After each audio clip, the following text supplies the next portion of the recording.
Hi there, Chris Fox here. Still working on this motor for Halton County. This 743 Cummins. It's taken me a long time to get to this point right now. So what we've done is we've completely cleaned the block, painted it, and I actually went one step farther. I know you don't have to, but I did. I Glyptoled the inside entirely all around the crankcase. I've had this thing upside down a few. I have to pull it back over anyways right now anyway. So anyway, shop's a mess, but what I wanted to do is put a video out because I haven't had one out for a bit. And what we're doing right now is we're honing. I'm not going to get into how to hone because there's 1,000 videos online and there's guys that know how to do it, and I actually looked online to hone to see for tips. But what we have is that's honed cylinder number 6. And that is a non-honed cylinder number 5. And I don't know if you can see any of that in there. It's too dark. See if I can't rig up a light and you can look down the cylinder a bit better. Alright, so there's a bit better. You can see the glaze on number 5. If I can get this over and you can see it, yeah. And that's what a freshly honed one looks like. I'm pretty happy with it. You can see the crosshatch in there. It's nice. So I'll show you how I did this just quick, and we'll move on. After we get this done on all the cylinders, then we're going to roll the engine back over and put the crankshaft in, which is sitting on the floor over there. Okay, so to hone this, make it look like that from this, we'll do number 5 now. The oil cylinder. Right, so first off, we'll wipe it out, get any foreign material or anything that's in there that's out, because I don't know what is been sitting in this thing, so I might as well. It should be clean, but let's get a rag and we'll clean it out. So you just wipe the cylinder out, easy. It's a little dirty, it's not too bad. Okay, now that I've wiped it out, we'll oil it, oil the cylinder.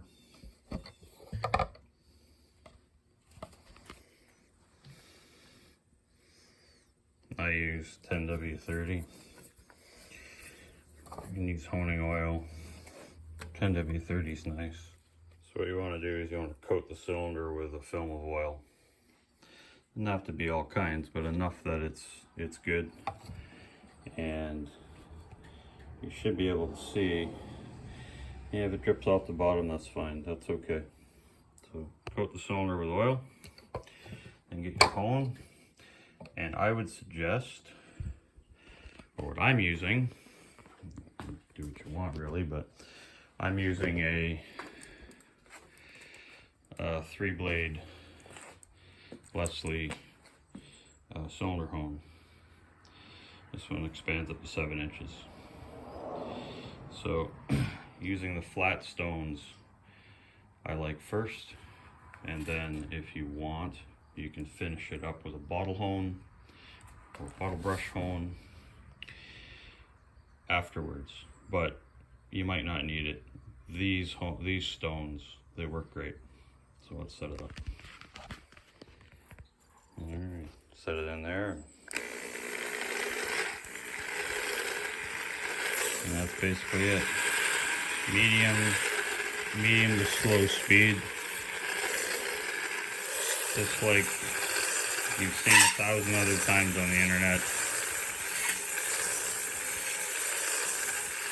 What I found interesting is that you got to get the speed down right or you won't get your cross-hatching proper.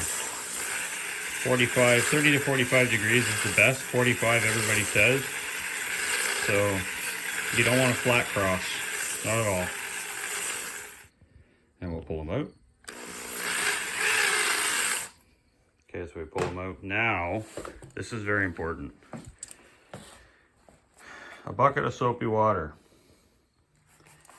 Okay, that's what you want.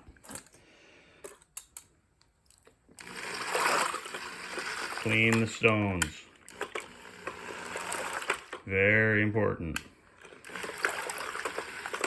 It takes all the crap off that you just, all the glaze, all the stuff you just broken off the cylinder, and you wash it off the stones. Dry the stones off, repeat. So there's number one, and we just did this one so you can see. It's coming, needs another hone. 1 or 2 more times of the same type of thing. And then you clean. Like, look at this, watch. I haven't done this yet, okay? That was a clean rag I put in there. Right? All that is the stuff I'm talking about, needs to come off the hone stones. That's why you put a soapy water. So you wipe this out, re-oil it, hone it again, wipe it out, re-oil it, hone it again.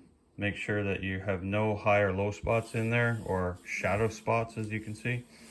And you'll know the shadow spots, they're darker, and you can tell. If you look here on this one, these are the shadow spots I'm talking about. See the rings? This thing sat, remember, for 10, 12 years. So, before we started it, so obviously this piston was at the top, and then when we moved it, you can see the rings. Now that's fine because the cylinder wall is good. It's just a mark. Okay, well, it won't matter. So that's why I'm leaving it, or else I would have put new liners in it, but there's no point in putting new liners in it when the liners are good. Okay. All right, want to get all that cleaned up. Very important, and that's what I want to mention as well.